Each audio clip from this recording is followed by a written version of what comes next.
નમસ્કાર વિદ્યાર્થી મિત્રો, ધોરણ 9 પ્રકરણ 7 જેમાં આ પ્રકરણમાં આપણે એમાં આવતી વ્યાખ્યાઓ, એની પૂર્વધારણાઓ અને આ વિડીયોની અંદર ચર્ચા કરીશું. તો સૌથી પહેલાં ત્રિકોણ. ત્રિ એટલે 3 અને કોણ એટલે ખૂણા. 3 ખૂણાવાળી આકૃતિ છે આ. હવે એની જો આપણે વ્યાખ્યા આપવી હોય તો આપણે ત્રિકોણ દોરવો હોય તો આ એક રેખા છે, આ બીજી રેખા છે અને આ ત્રીજી રેખા છે. 3 પરસ્પર છેદતી રેખાઓથી બનતી બંધ આકૃતિ, આ જે બંધ આકૃતિ વચ્ચે મળી એને ત્રિકોણ કહેવાય છે. 3 પરસ્પર છેદતી રેખાઓથી બનતી બંધ આકૃતિ જેને ત્રિકોણ કહેવાય. ત્રિકોણને 3 બાજુઓ, 3 ખૂણાઓ અને 3 શિરોબિંદુઓ હોય છે. હવે અહીંયા જે આ ત્રિકોણ એબીસી છે તેની બાજુઓ કઈ કઈ, તો કે એ બી, બી સી અને એસી, આ 3 બાજુઓ છે. 3 ખૂણાઓ, ખૂણો એ, ખૂણો બી અને ખૂણો સી, અને 3 શિરોબિંદુઓ એ, બી અને સી.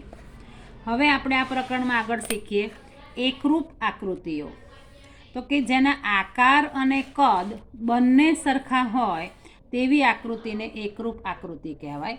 અહીંયા મેં 2 ગોળ દોરેલા છે, 2 વર્તુળ. આ બંને વર્તુળનો આકાર પણ સરખો છે અને એનું કદ પણ સરખું છે.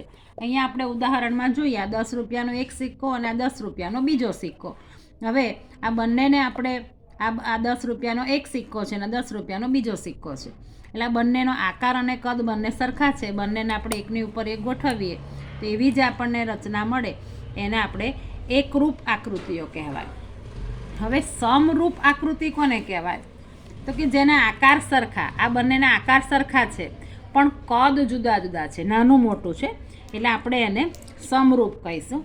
ઉદાહરણ તરીકે આપણે અહીંયા એક સિક્કો લઈએ 1 રૂપિયાનો અને આ બીજો સિક્કો છે, તો આ બંને સિક્કાનો આકાર સરખો છે પણ કદ કેવા છે, જુદા જુદા. તો આવી આકૃતિને સમરૂપ આકૃતિઓ કહેવાય. ત્યાર પછી હવે આપણે વાત કરીશું ત્રિકોણની.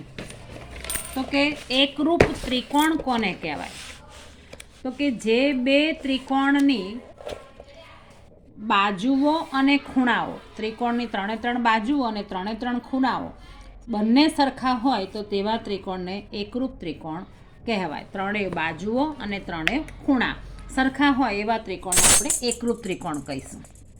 હવે આપણે જોઈશું પૂર્વધારણા 7.1. તો કે અહીંયા આપણે એકરૂપતાની શરતમાં જોયું કે 3 બાજુને 3 ખૂણા સરખા હોય તો એને એકરૂપ ત્રિકોણ કહેવાય.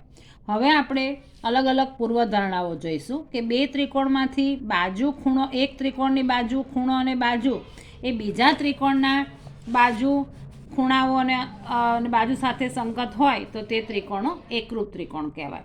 પણ અહીંયા શરત શું છે કે જ્યારે ત્રિકોણ જે છે બા ખૂ બા, એટલે બાજુ, ખૂણો અને બાજુ, એટલે આ 2 બાજુની અંતર્ગત એટલે વચ્ચે આવેલો ખૂણો સરખો હોવો જોઈએ, તો આપણે એને બાખુબા પૂર્વધારણા કહીએ.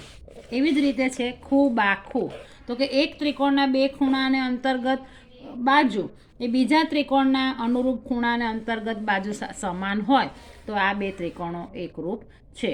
એટલે 2 ત્રિકોણના 3 ખૂણાઓ અને 3 બાજુઓ સરખી હોય તો જ એકરૂપ કહેવાય એવું નહીં. એની બાજુ, ખૂણો અને બાજુ એકરૂપ હોય તો પણ એકરૂપ કહેવાય. એનો ખૂણો, બાજુ અને ખૂણો એકરૂપ હોય તો પણ એકરૂપ કહેવાય. Thank you. વિડીયો ગમે તો લાઈક અને સબસ્ક્રાઈબ જરૂર કરજો. અગાઉના વિડીયોમાં આપણે પ્રમેય 7.2 સમજીશું.